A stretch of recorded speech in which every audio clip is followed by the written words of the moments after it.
Good afternoon, Thomas. How are you today? I'm good. Good. Glad to hear that. We missed you last night. How was the Milwaukee Brewers doubleheader? Did you catch two W's? Did you split it, or did you catch two L's? They won both of them. First game was 2-1, and the Corbin Burns had 14 strikeouts. And the second game was 1-42. Sound like I was batting in that first game. 14 strikeouts. Yeah. Well, that would have been me too. Well, we haven't been striking out on our Foreign Friday picks. I'm not even going to take in a bat today. Tom's back is going to hurt from carrying the show. I couldn't find any information on the Sunday Curragh card, but I will post it. The information that I use usually comes out 2 days in advance, so I should get it tomorrow. Since England has postponed racing until Sunday due to Queen Elizabeth's death, that'll give me the opportunity to go ahead and post my picks for the Curragh in the write-up that you'll be able to find over at horseracingtoday.net. So make sure you check that out. But until then, Thomas, have you been doing some stretching? Are you ready to carry the show? I am. And fortunately, we're not doing Kentucky Downs today. I don't even want to talk about that yesterday, Thomas. I did find, my best bet won. And unfortunately, what was your single that you did not play my horse? Just and bad ticket construction. And lost really. that pick 5. Yeah. My other one was nowhere to be found. So I got, like you, I got 4 out of 5, but I had 2 singles. So mine only cost $22. I got 4 out of 5, but those 4 were all my first picks. Yeah. The 5th one was my second pick, and really, in their book, betting. What was my best bet? The 5 horse. Yeah, you got me. Yeah.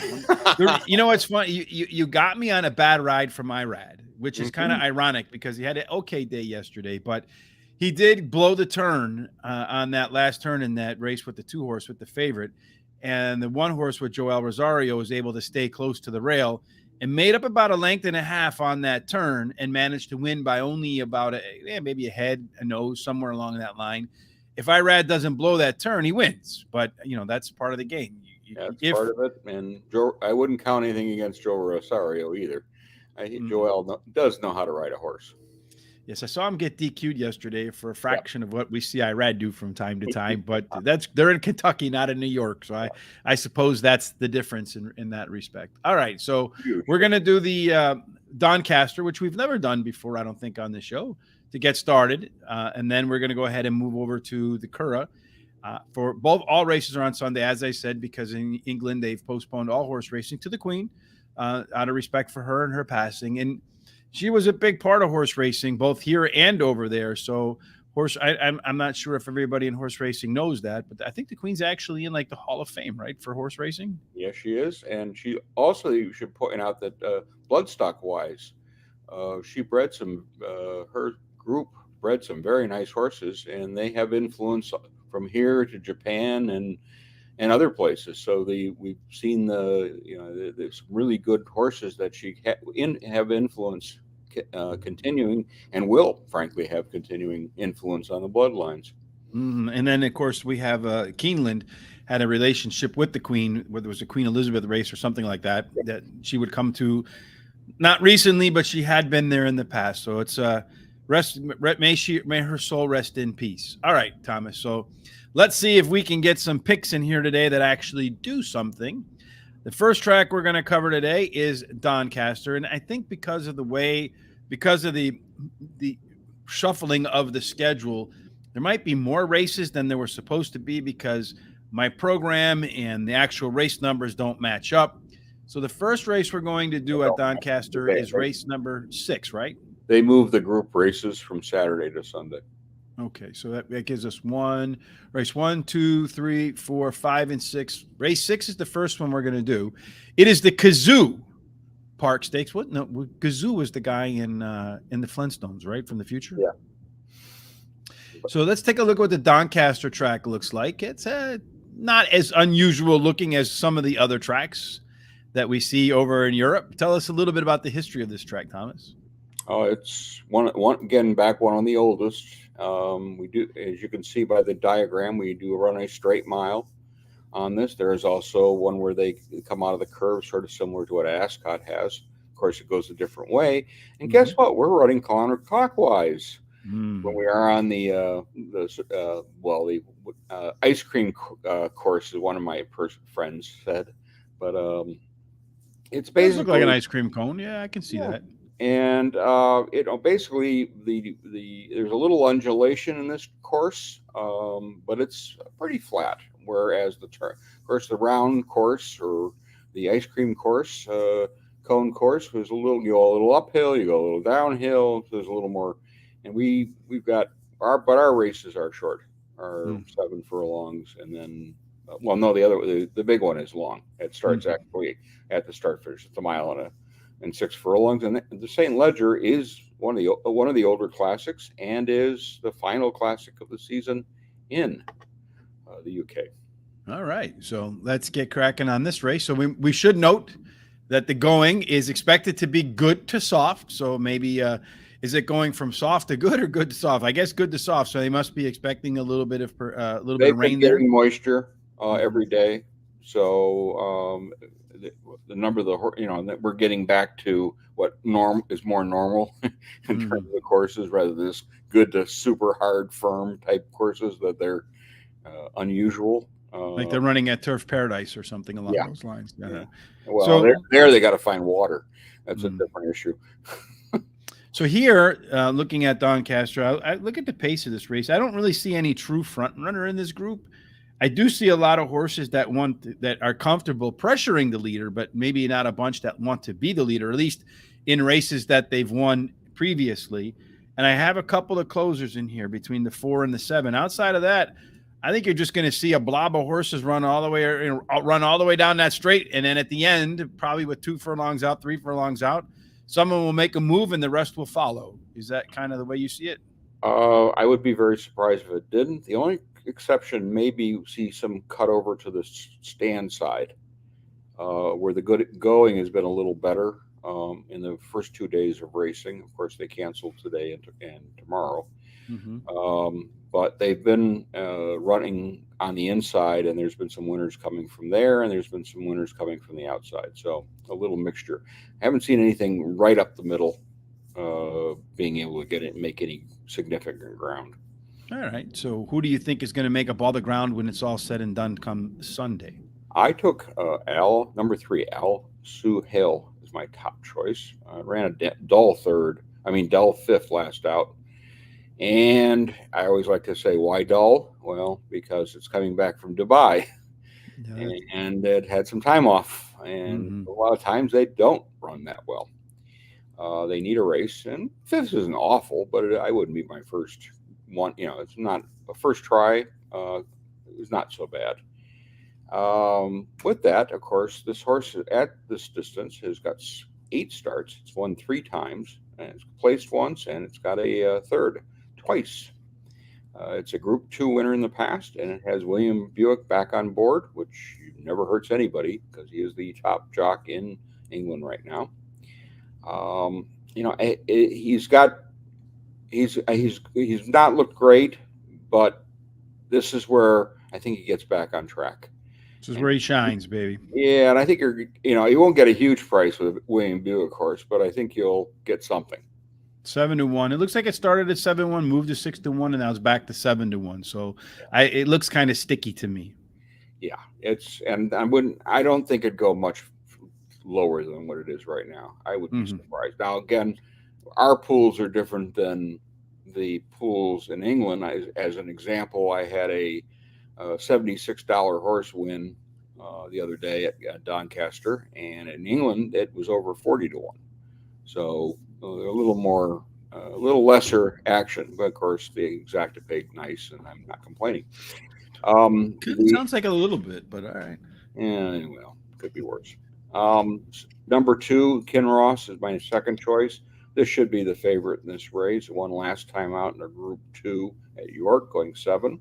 It has an excellent record on the good to soft going, but it doesn't usually repeat. So I can't put it for first. Be a lot of people will, and you can see there are a bunch of tips on it. But based on its past performances, I would be very surprised if it won. Yeah, looks to me like a little bit of money is coming off that horse too. Started off at 7-4, 15-8, 7-4, so both under 2-1, and now sitting at 2-1. Finally, I'm going to take a little bit of a price and number 8, New Energy. Last 2 races were in Group 1 races, one at Royal Ascot and one in Deauville, and frankly, neither of them were very good. He's been much better earlier in the season. No wins, but he ran in a Group 1 race and listed races and has a second and 2/3. He's been off since July, but that was a second at the Curragh, so he looked better. He should like the going. That seems to be where he prefers, and that may have been a factor in him not winning. So there's actually a tip on him, and I'm going to take a whirl because I think this one could be a bit of a sneaker in here. All right. For me in this race, I'm going to start off with number 6, a double or bubble. Double or bubble's been at Doncaster one time out. Ran a nice second. Does have some history on a good track and on a soft track. Ran an okay race on the soft track. But I also like the fact that the horse ran at the distance 7 times, managing to win 4 of them and coming in second 2 more times. So clearly a horse for the distance. Ran at other distances 7 times as well. Only has a couple of wins and a couple of seconds. So it looks to me like the horse prefers the distance here. And that's one of the reasons why I like it. Does also seem to be in good form and likely to be better in the second start after a layoff. My second choice is number 2, Curragh, which, as you mentioned, Tom, is likely to be the race favorite. It does look like that to me. It'll probably be sticky around 2-1 as well. Has not run at Doncaster so far. It's going to make it out to its 5th start in a row. The last 2 were pretty nice. 3 of the 4. He's within a neck and a neck of winning 3 of those 4 races. Does look to me like it's in form and has run in a lot of group companies. So it's used to facing some high quality horses. As you mentioned, does have a hard time stringing together back-to-back wins. I like your first pick as my third pick, Al Suhail. I'll go with that. Yeah, another one that should be making some strides forward in its second start off a layoff. And as you mentioned, really difficult to argue with the jockey-trainer combination of William Buick and Charles Appleby. Throwing that it's Godolphin-owned, and that's the it's a strong performing trio. I don't want to make any religious references there. Well, at Saratoga we saw both of them came in for those races, and what did they do? they won, baby. Yeah, so absolutely. They do. They're gonna, and they're gonna move where they think they got a good chance, and I think this is a nice opportunity in this Group 2 race. Indeed. And then finally, my last choice is the one horse, Jumbie. Jumbie does not get any tips in here, Tom, outside of me. But if they watch this show, they would know they ought to have Jumbie in their picks. I like the horse because he's run 7 times at the distance, won 3 of them, and in those races accumulated more than $110,000 in winnings. And it's a pretty good chunk of change relative to what the other horses have accumulated that aren't in my picks. And that's an indication to me that the horse is running in pretty good priced races, which usually attract quality company. And on top of that, this horse, it looks to me like what I call a light switch horse. He likes to one race on, one race off, one race on. He was on 2 races ago. He was off last race. It means he's going to be on in this race. And let's see, Thomas, what the predictor has to say. I don't have my deck of cards like Sean, but I do have the predictor. And the predictor says... Press play. Ooh, this looks like it's going to be a close race. And in the end, it's double or bubble, taking out Curragh, Sacred, a horse that neither one of us have. So this looks like it's going to be a decent race here, Thomas. I think. At least for me. I think it'll be an interesting race. It'd be interesting indeed. Well, they're always fun, for sure. Last week I took 2 weeks ago. Was it last week? I don't remember what it was because time flies. One day just rolls right into the next. I wrote down all the predictor picks, but so I was going to compare them to ours. But I won every race, so I know the predictor couldn't beat me. So I didn't bother. You beat the predictor. Yes, I pounded the predictor. All right, so they should make me the predictor. I should be. Maybe my nickname should be the algorithm. How about that? Well, you should be looking at your notes. Yes, race number. I don't know what race number this one is, but this will be race 7. Race 7 on Sunday. This is the Kazoo State what? Kazoo Street? St. Leger. Oh, Kazoo St. Leger Stakes. All right. As you mentioned, it is the final of the British Championship Series races on the year. This one is 1 mile and 6.5 furlongs, so a little bit more than 1 mile and 3/4. Let's see, where is this race going to start? Right about here, it looks like, right? Yeah, right where the start finished near that area, and they go around and come back home. They go up the hill, down the hill, around the corner, and back. So that's going to be a pretty long race. Up the hill, down the hill, around the corner, and back. It kind of looks a little bit like the same layout as Kentucky Downs, if you think about it. Kentucky Downs has that little dip here, but outside of that, it looks a lot the same. But it's just a sweeping turn rather than if you go the 2-turn race at Kentucky Downs, you got that little sharp turn and that first one, and then you're going to go more to a more sweeping and coming in. I thought Sean's comment was interesting last night. He thinks the race is over and they keep going. I said, well, he hasn't watched a lot of foreign racing because there's 3 and plus furlongs left in a race when they hit the straight.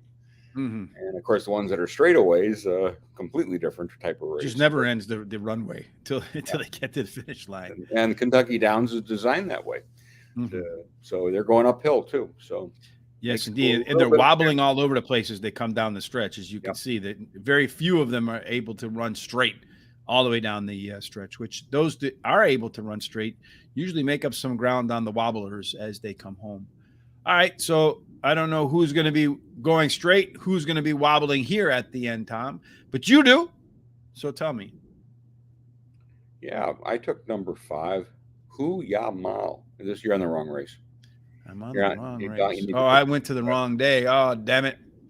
So Sunday, hold on a second. I got to open this back up again. I'm in the Curragh. I got ahead of myself. So Doncaster. Yeah, there you go. And then we're going to go to this one right here. All right, here we go. 355, yeah. Yes. There we go. All right, so number what? 5. All right. Number 5, Hu Ya Mao. Won against a short field last time out, very comfortably too, in 2.5 lengths. It's been a very consistent horse in its last 6 races, running either second or third, and the breakthrough, of course, was in the last race. Going to get a jockey switch to William Buick, which never hurts anybody. Because he's going to the favorite in this race, which is one I'm not picking. And David Probert is going to return on this horse, and he took this horse to a second place finish in the Epsom Derby. The distance definitely suits this horse. He was bred to go long distance, and I think looks a really nice choice. And you're not going to get huge odds on him, but you get something. 6-1 works. Yeah. Number 8. Haskell is my next choice. Won last 2 races by 7. Last race, 2 races by 7 lengths and by a neck. But it's only run 2 races. They were both at 12 furlongs, so she's not running short distances to say the least. She gets a little weight from the field. She gets Frankie Dettori to replace Ryan Moore, who'll be busy at the Curragh.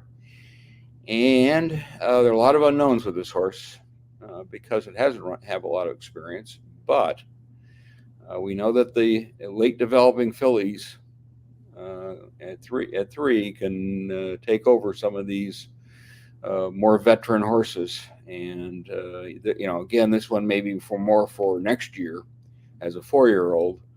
But I think this horse has got a chance based on the fact that they've been running it at long distances. They started at the little short stuff. They just went right in there, and I think this distance will suit based on the breeding.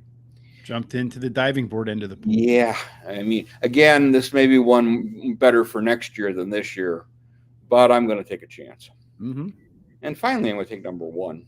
It's Eldarov, who is a pretty good horse. I mean, he's was disappointed last time out at Perry Longchamp, where he ran 4th by 5 1/4 lengths. He was the favorite in that race. It was a Group 1. Before that, starting in October of 2021, he won all those starts. Mm-hmm. But he's got gaps. So they must be they either are really careful with this horse, or they've had some issues. So I'm thinking he must be fit, or they wouldn't put him in here.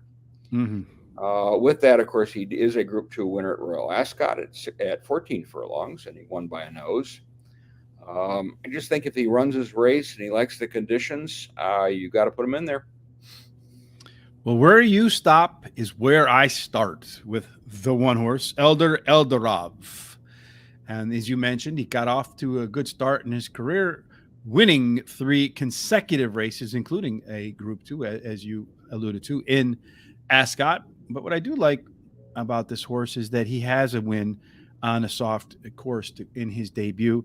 And I also like the fact that if you look at his debut, one, as you mentioned, has some gaps, took some time off, came back to Newcastle, ran on an all-weather track after, about 6 months in the barn, and won. So now he spent a little bit of time in the barn again. So the 2 times the horse has had a chance to run after a layoff, obviously the debut, it's a lifetime layoff to that point, but won both of those races. I'm always a big fan of horses that run that sort of cycle. I do have the favorite New London as my second choice in here. It's one of those horses that really hasn't done anything wrong in 5 races, winning 4 of them. A second where he got beat pretty handily. The reason he got beat probably because it was a soft track that day, but he did have another crack at a soft track in its debut and won that one by a neck. So if the track is a little bit soft for New London, I got the wrong horse highlighted here. If the track is a little bit soft for New London, probably reduces his chances. If it's more to the good side, I think he probably goes off really low odds and has a really good chance to win that race. Otherwise, he wouldn't be even money favorite, right? Number 3, French Claim, is my third choice. This one's a little bit of a price. Morning line right was 15-1, 14-1. Looks like I'm not the only one that's getting on this horse because the odds have dropped from 14-1 to 11-1. But this is another horse that's had an opportunity to run on and off track, a yielding. Hasn't quite got soft yet, but won both of those races handily. Been on turf 4 times, also caught a good track, and managed to win, come home third in both of those. So if the track is soft, it's going to win. If the track is not, it's a little on the soft side, or on the good side, excuse me, he'll come in third. So there's nothing wrong with that. And the other good effort was 4th. And I know over there you can, I don't know if the swinger bets include the 4th horse or not, but yeah, you can't the 4th. What's that? 1, 2, and 3 for the swingers. For the swingers, all right. And then finally, Hooyah Mall. So where you left off is where I start, and where you start is where I finish, Tom, here. I like the U-Haul Mall as well. Yahoo, or whatever this horse's name is, does have a run over at Doncaster, was a second place finish. And then he's been on turf 8 times. And you know how many times he's finished in the money, Thomas? A lot of them. 8 out of 8. Gotta like that. So two wins, a trio of seconds, and a trio of thirds. So placings, as they say over there.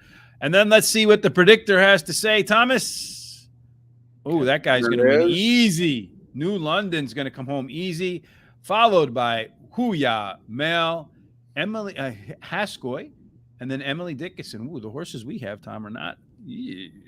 Well, hopefully the predictor is broken. Well, New London I got off primarily because of the distance. Mm-hmm. I'm just not sure it can get that distance. Well, as I said, I hope the predictor is broken. That's why I thought there were other horses that were a little more interesting than that one in terms of the distance. And it's definitely more of a marathon than it is a sprint. For sure. It'll be a sprint when they come in the stretch. Yeah, the last couple of furlongs. We'll see the last 3 furlongs will definitely be interesting. All right, so it'll also be interesting, or maybe not, the pick with the professor. So if you like college football, tonight on Friday night, September the 9th, the UCF, so is that what, Central Florida or something like that? Central Florida, yeah. University of Central Florida is almost a touchdown favorite at -6. Says there's a lot of baseball games that he likes too in this mix today, so you can read the pick from the professor's play of the day. There is a link in the description on YouTube as well as Facebook and on Twitter. Make sure you check that out. There's also a link in the description to the full day show to his channel, because he does a Major League Baseball show. Now the college football is in play. Also does a college football show, so you can pick what works best for you or watch them both. So far, on his plays of the day, when college football has made that glorious spot, he's 2-0. Won both of those games. So let's see if he can do 3 in a row. We'll call that an inverse strikeout, just like we saw yesterday, Thomas, when you were at the baseball game. Absolutely. I'm going to be there tonight, too. Well, do you think they can make it 3 in a row? I hope so, because they haven't played very well lately. And he's referring to the Milwaukee Brewers. So now, Thomas, have you done your back stretches? Are you ready to go? I'm ready. Now I just hope I got some winners here. Yes, because unfortunately, the data that I ordinarily use comes out 2 days before the races, and it's 3 days before Sunday here in the States. So Tom's going to be doing all the picks again, as I mentioned, at Horse Racing today.net. I will, once the data is available, put my rankings up there to fill out the recap of the show. So make sure you head on over there if you're interested in my picks. If not, just pay attention to what Tom and his broken back will have to say. So the first race at the Curragh, the Irish track. This one's 5 furlongs, Tom. This is the Swiss Army track of tracks, because it's all sorts of different things. Well, so this time they're running the right way. This race is easy. It's straight away.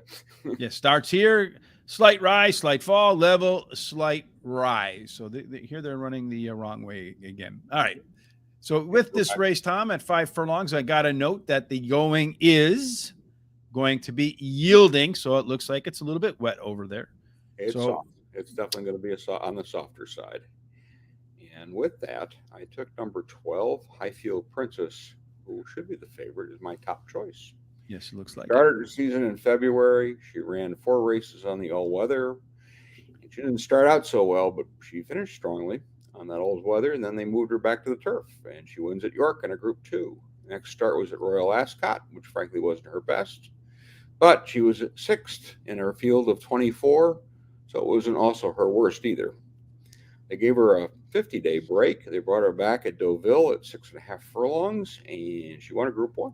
And then she came back again at York and won a 5 furlong race, the Nunthorpe, which is a Group 1, and she went off at a surprising price of 5-1. This horse is definitely in form. She's really performed brilliantly overall, and I would be very surprised if she doesn't win this one. She seems to be in that. I think she goes a little beyond the 6.5 or the 7. She probably could get a 7, but nothing beyond that. That's not a horse. But 5 is in her wheelhouse, and she'll be real tough. Number 1, A Case of You, is my next choice. After some really good runs in Dubai, where he ran 2nd and 1st, and those are big money races, it came back and ran 3rd at the Curragh as the favorite. And then they put it over at the Royal Ascot, and it needed a layoff because it did not run well. But one fact with this horse, the reason I put it in there is it comes into these races, and after layoffs, it's very consistently either won or finished in the money every single time. So looking at that fact, it's really hard for me not to put it in there. Finally, I'm going to take number 13, Munesta, as my final choice. Ran a really good 2nd to Ladies Church last time out, losing by a head, and I thought that horse was going to win, but didn't get there. It was a Group 2. It was 4th at Royal Ascot to Nature's Strip in that same race that Highfield Princess ran in. And this is a horse that likes to be in the money more than it likes to win. So that means you better put it in there, because it may probably hit the board, and it's finished 2nd 7 times. So I can't leave it out. One of those horses for the swinger bet. Well, in this race, you should see more than a few names that you know. I do know most of them in here. We've been doing this long enough. A lot of these names do, even though my brain sometimes doesn't work the way I want it to work in terms of recalling information. But I do recognize a lot of names in here. All right, let's see if we recognize who the winner might be based upon Tom's 3 picks when the predictor comes. Unfortunately, because again, I haven't had the opportunity to review the data because I don't have any data. So I will put my picks up once the data is available. But until then, the predictor will take my place. And the predictor says, I think Tom's number 1 pick is going to be the winner. But let's see who comes in second, third. Ooh, it looks like it's going to be a close race. And at the wire, ooh, Dragon Symbol. That is a name I recognize, Tom, too. Oh, yeah. And it has run well and was the one that was disqualified in the Campanella race. Mm-hmm. So we got Dragon Symbol. Then it looks to me like Brosta and then Ladies Church. So the this is a wide open race. The heavy favorite doesn't even make the board, Tom. The cheapest horse in this view is 9-1. Yeah, that's good. Yeah, no, it's a definitely wide open race, and with the with field of what I think 19 are going, that's anything can happen in a 5 furlong race, as you know, and it'll be definitely interesting. These, granted, these are experienced horses, but it'll be interesting. I'm kind of like watching this. Sort of like it has a quarter horse feel to it because they go straight, right? And you got a lot of horses in there, so there'll be a lot of bumping, I'm sure. Yep, there'll be some action. The next the next race is the 7 furlong Moyglare Stud Stakes. 7 furlong race is going to also be on the straightaway, but a little bit of a curve coming down into that straightaway there. It's a slight rise, a slight fall, then it goes level, and then they run back up a little bit of a hill again. Down for 7 furlongs. Is there any particular place? I would think that if you can be here on your gate, then you can pretty much run a straight line all the way to the finish line, provided you get the space. So I would think, I don't know if that's inside or outside draw, but I would think the horses that are closest to the bottom down here would have a little bit straighter trip. Depending on how the course is playing, I would tend to agree with you. But we will, because of the way that this race usually are run, we'll see them clumped, as you like to say, before we see anybody break out. And will a first move win? Possibly. But that second or third horse moving may end up being your winner. Yes, the blob of horse is my favorite thing. All right, so in this race, Tom, who are you gonna start with? Who's gonna leave the blob? And quickly going back to the last race, we should point out that Keeneland's, of course, has a little race coming up called the Breeders' Cup, and there are a few of those horses in that last race that are nominated. So it's possibly we could see one of those go out that 5.5 furlong distance that the turf sprint will be run at for the older horses. So, and we'll definitely do a preview this year, including the Japanese horses this time around. Yeah. We talked about one last. The other one we didn't talk about, and that was our mistake. Yes, we won't make that mistake this year. We're going to cover all the international horses, not just the ones from Europe or Australia, but we'll cover all of the international horses as one of our previews or specials for the Breeders' Cup. We'll have a lot of that stuff in the months coming ahead because Breeders' Cup, I think, is 2 months from today, like 8 weeks. The Melbourne Cup is run on the 1st of November, and the Breeders' Cup is right after that. The 4th and the 5th, I believe. So that'll be 8 weeks from today. Today will be the second day. All right. So who do you like in this Moyglare Stud Stakes? I took number 11, Tayahar, as my top choice. This horse has 1 race and 1 win. Won by 5.5 lengths at Galway and was going the 7 furlongs. I was particularly interested in the comment notes, which said impressive. And that usually piques my interest because the people who watch these races know sometimes a lot more than I do when I try to watch them. But they saw something positive, and with a 2-year-old, that's always a good thing to see. This was over a good to yielding course. So now we step up into Group 1 company, and Dermot Welt is all too well knows how to handle the 2-year-olds along with a lot of other horses, and this one could be a very good one. He's got 2 tips before, now he's got 3. You bet. I'm going to take number 12 as my next choice.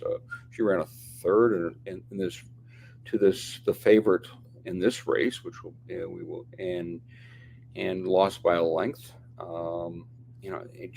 She got caught but kept going. and she went off at 12-1. So nice price. Won a maiden at Leopardstown by a length and a quarter, and actually a good time. I had to go look at the mare on this side just to get a little information, and the mare has produced 4 group or stakes winners. And the shortest distance is interesting because the 7 may not be long enough for her. She may want longer distance going forward. And the other thing too, of course, is, and the reason I say longer distance is because the mare has produced 2 jumpers too. So, and those races are long. Yes, indeed. So, even if they're 5 furlongs, they're long because you're jumping over things, but they're never that short. Yeah. The thing that, the going should be fine. I just a little concerned about the distance, even though it has done well. It already did well at this distance, but you don't know with 2-year-olds. Nope. And at this point of the year, who knows? Finally, I'm going to take 6 Mediate. Who's going to be your favorite? 4 for 4. There's one on the yielding to good to firm. Short margins for the most part, but she wins, and that's in race from 5 furlongs to 7. Aidan O'Brien, Ryan Moore. Now you know why Ryan Moore is not riding in Doncaster on Sunday. You got some of these nice horses to ride, and this looks like a good one. And would she show up at the Breeders' Cup? Well, Aidan O'Brien generally does ship a nice little string over. He likes Keeneland, and he does like fall conditions. So don't be surprised if this horse performs well here, that it comes there. I like those horses that just win by a little bit over and over and over again, because it just lets you know they have a nose for where the wire is, right? Yeah, and it's been impressive. It's justifiably the favorite, and I'm going to try to beat it. All right. Well, let's see if the predictor says you're right or wrong on trying to beat it, Thomas. And no, you're wrong. Boom. Mediate. Ooh. Is that the one that's supposed to be the favorite? Yeah, right? Yeah. It is. Yeah. Looks like, according to because it's the even money. The odds are over here. Duh, Rich. It looks to me like this going to be a pretty easy race for Mediate, but you got Thornbrook, Never Ending Story, and Tom's top pick, Tahira. They're going to be competing for that second place prize. But again, the predictor could be broken, and we'll see if Tom can beat the predictor like I did last week. And again, we're dealing with 2-year-olds. So that's kind of hard to put that into the algorithm. Yeah, right? And then and then what will end up happening is a 40-1 shot will win the race. Yeah, that's how it we'll goes. Be scratching our head going, oh, this must be Kentucky Downs. Well, we might have those in our picks if it's Kentucky Downs. And then we'll get beat by one horse. We'll win 4 out of 5 with our top pick. It still somehow managed to miss the pick 5. And no worse than your second pick wins any of the races. All right, this one is, again, 7 furlongs. We mentioned back here. Looks to me like if you can start closer to the bottom, you might get a little straighter trip up the hill, down the hill, straight, and then back up the hill again. 7 furlongs, so another interesting race at that quirky 7 furlong distance. Let's see, Tom, how do you think they're going to handle this 7 furlong distance, and who's going to handle it best? And the National Stakes is considered to be one of the bigger 2-year-old races in Ireland, if not the biggest. And we're going the same distance as our last race, and yes, we will probably have a Breeders' Cup horse come out of here. I would not be surprised. And with that, I took number 4, Marbana. Is my top choice. One of its last 3 races from novice to Group 2 company, and it lost its first start in Newberry, but one of those that probably needed one, because then you reel off 3 in a row. That's not so bad. It's been running on good to firm, so yielding will definitely be a different surface for this horse. But looking at the breeding, the dam raced, and she won on the soft going. So most likely, if the breeding holds up, this one should like the soft going. I mean, the last win it went off at 14-1. So it won't get that price this time around. And remember, it won over a Royal Ascot winner by half a length that last race. Steps up again here because it's going to Group 1 company. But really, after those last 3 races, done nothing wrong. And no, you won't get 14-1, but I think you'll get an okay price. Number 2, Rifka is my next choice. only a maiden winner in 2 races, placed in the other race. Both races have been at the Curragh. Its maiden race, it got beaten by another horse that's in this race, which is Hans Anderson. And, it's just one of those I thought I should put in because it's by a top sprinter, and the sire liked soft going. And, I think that's good enough reason for me. The time was okay in its race when it winning, and it did a nice job. Finally, I'm going to put up my land on the favorite, where I think will be the favorite, which is number 1, Aesop's Fables. It's 2 for 2. Maiden in a Group 2 win. It did beat Hans Anderson in the last out. That is a stablemate. Went off at 3-1, which I thought was surprising because I thought it performed well in its maiden race. And in that maiden race, it sat back and came on. This is one thing in this race. I did not find a lot of pace. So it should be an interesting how it develops rider type race. And with 2-year-olds, makes it even more interesting. Again, we're back with Aidan O'Brien and Ryan Moore, and they've won a few races in their career. And the Aesop's Fables, are 7 of them that involve horses, Tom. Yeah. There's a lot of them, like from 630 BC, something along those lines. Yeah. How many have you read? We've probably read more than we know and just don't realize it. Yeah, and that, or if you watched, I don't know if you ever watched Rocky and Bullwinkle back in the day. Did you ever watch the little segment they had with fractured fairy tales? Maybe, I don't remember. I hit the head too many times between here and there. They used real fairy tales initially. And then after that they decided they'd make up their own. So they made up their own. All right. So let's see what the predictor says in this particular spot. It says to look out for Hans Anderson, followed by, looks like a close call between Proud and Regal and Aesop's Fables. Al Rifka should be right there as well. And a little bit of extra effort from Shartash and Marban. They could be right up there as well. So looks like the favorite is Vulnerable according to the predictor. And then we have one more race to do at the Curragh, right? We do. How do I keep knocking things out? We have the 410, right? St. Ledger version, but this is for older horses. And all right, that's at 410. I'm all over the place here, right? That's the 410 race. The 410 is number 6. All right. So this is the Connor Group International St. Ledger Stakes. It's a Group 1 for 3-year-olds and up. This race is a 1 mile and 6 furlongs. 1 mile and 6 furlongs. Looks like they're going to start all the way back here. They're going to go on through the undulations and get it kind of straight. Then they get on the Derby course, which goes uphill. They're going to make a turn, and along with turning, they're going to go downhill. And then after going downhill, they'll slightly fall. They'll level out, and then they'll go back up the hill to the finish line in the Swiss Army blade of, I don't know, that one's probably the one they used to open up a Coke, old-fashioned Coke bottle. At 1 mile and 6 furlongs, any particular place that you want to be in terms of positioning, Tom? I think generally you're going to see somebody tucked in behind some of the front runners. Get a little bit of drafting going on. This is a long race, but we have a big favorite in here, and that's the one I'm landing on, which is number 5, Cyprus. Favorites, Tom, today? Yeah, has beaten the best in Europe. That includes Stradivarius and Coltrane and Truchon, and yeah, it's a very good horse. That looks like the 4 to me. Okay, yeah, okay. Oh yeah, 4. I'm sorry. And okay. It started at a listed race this season, went to Group 2, and then won Group 3 race 1, and then it won 2 Group 1 races. It's not won on the soft going yet. It has 2 tries, but it did win on the heavy going, which I thought was curious.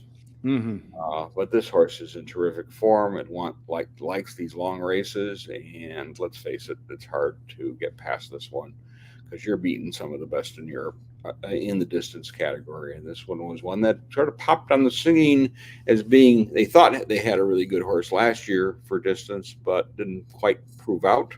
This year, on the other hand, 4 for 4, I think it proved out.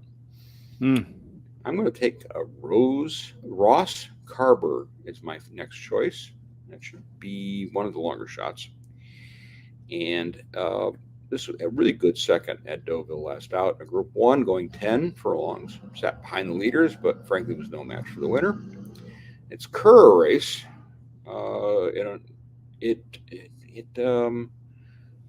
Really just it ran third, but it ran with the wrong weight, so it was disqualified, which is bizarre, to say the least. This will be the first time this horse faces the males, so it should be interesting and maybe a bit of a price. Finally, number 2, Hamish, is going to be my final choice. It's a winner at Chester last out, but that was in May.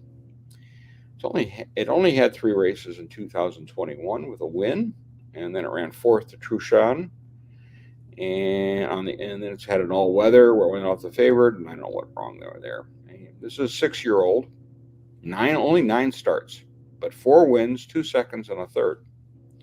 So really a nice record overall. And the 2 races that didn't finish the money, one was a 7th, and then got a layoff after that one, and then it had a 4th. It should like the distance. It should like the going, and I think it's a good one for hitting the board. Well, let's see if it indeed hits the board. According to the predictor says, look out. Here they come down the stretch. Ooh, it looks like a 2-horse race between Raise You, Search for a Song, Manu El Corde, Cyprios, the favorite there, Princess Zoe, and Shanro. So it should be kind of another vulnerable favorite, according to the predictor, Tom.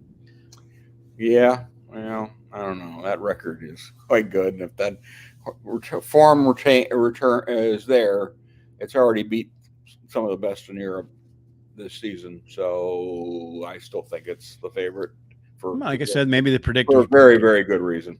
I think I broke the predictor last week, Thomas. So I know I didn't have a. How does your back feel? It feels okay. All right, good. I will have my picks for the Curragh up on when we get the final edition of the recap over at horseracingtoday.net, my ranking. So make sure you head over there and check that out. Tom's picks along with his notes will be there as well. And then we'll also put up our picks from last night, where we're going to go over a couple of races, the $3 million races. Sean, Terry, and myself. Sean tried something a little bit different yesterday with his picks. If you haven't seen it yet, go check that out on Horse Racing Radar TV. While you're there, please hit the subscribe button. We're only about 50 people away from 2,000, so please help us get there. We appreciate all of your support and look forward to bringing you more great content. We have a lot of things in the works that we just put some final touches on that we hope will enhance the shows that we're doing, maybe a couple of new shows that we might be bringing out as well down the line. Speaking of a new show, the NFL season started last night. Sean got off to a good start. He picked the Buffalo Bills -2.5. They made easy work of the defending Super Bowl champion Los Angeles Rams. But can Sean stay hot this Sunday? Find out tonight, 10 o'clock Eastern, as Sean, myself, and Jared will make all of our picks for the remaining schedule of Week 1. For those, whether it be the total, maybe some player props. I don't ever do player props. Or the games themselves, winners and losers, who we think is going to beat the lines. So make sure you tune in for that. That should be a lot of fun. That's 10 o'clock tonight right here on Horse Racing Radar. Make sure you hit the subscribe button and the bell. All of the details are down there below. All right, Thomas, that wraps up this Foreign Friday. Any sense of what next week's Foreign Friday might look like? No? All right, we'll figure it out. To be honest with you, I haven't. I was looking at some of the Australian racing because we need to put our focus down there. We've got the $15 million Everest coming up. We've got, and that's the richest sprint, 6-furlong sprint race in the world. And among other races like the Kosciuszko and the Melbourne Cup, and with only 24 horses in it, but it's a small race. That's the race that stops the nation. So we're going to have to focus there. We're going to have to take our eyes over a couple other places like Hong Kong, because they're back into full realm, and we know they get full fields, and we know they get some interesting prices there. Yes, sure. And then you think you won, and you really didn't win a whole lot. So didn't win a lot, yeah. Yeah, that's breaks my heart. And well, we still have one more day of foreign racing in this country, On Wednesday, Tom and I will be back for that, for Kentucky Downs. Hopefully we can, this time around, we can get the right ticket structure. Well, we're going to certainly try. Speaking of which, if I had actually used a proper ticket structure, the way it works, and we don't really have the ability or the space to do it on our show, but in Stephen Davidovitz's book, Betting Thoroughbreds, there's an appendix in the back all about ticket structure. And I know for a lot of folks, I've heard from so many people, Tom, you've probably heard this before. I do a good job of handicapping. I just do a bad job of betting. And if you get that book, Stephen Davidovitz, Betting Thoroughbreds, you can get it on Amazon or wherever booksellers are out there. I think it's like a $20, $25 book.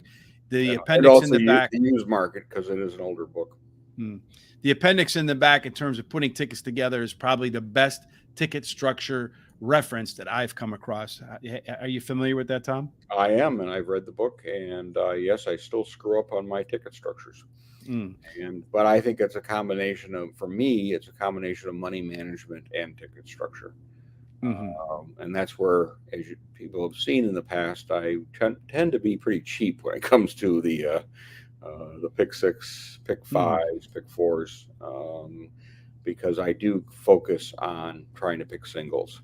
And that's, to me, I want to make it as economical as possible. But I do get some winners, so I guess I'm not completely crazy. No, just slightly, but not as far as I am. The one thing in that book I'll point out, yesterday, had I actually used his type of ticket structure, instead of going over on the pick five, I would have had it 4 times.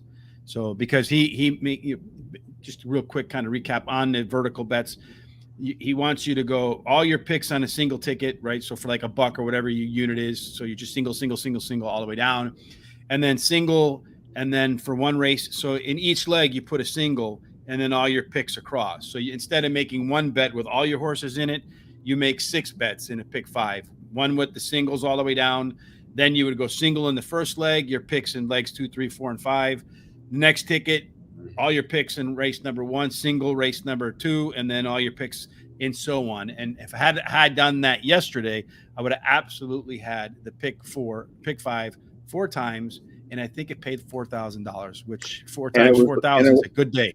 And it was the worst paying pick 5 at Kentucky Downs so far. And last year too, right? So over the last couple of years. So in any case, folks, Tom and I will be back on Wednesday to try to tackle that. Monday, Terry and I will be all over parks.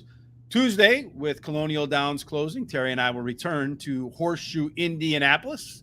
Wednesday, as Thomas said, we'll be working on the track at where are we going again? Kentucky Downs. And then on Thursday, I think we'll probably do Del Mar, if that's what's running Thursday. So I'm looking forward to all that. Between here and there, no matter what you do, whether it's at Doncaster, the Curragh on Sunday, any of the tracks in between, Kentucky Downs, that crazy casino, as Sean calls it, on Saturday, no matter what it is you're doing, we hope it ends up in one specific place, and that is in the winner's circle. Absolutely. Have a blessed day. Proper ticket structure. Yes, absolutely. Now, does he know good for your horse to end up in the winner's circle and you don't have the right ticket structure? You don't have the right ticket, then you're screwed. Yes, you won, but you lost simultaneously. It's the most frustrating feeling. Either way, have a blessed day. We'll see you next time.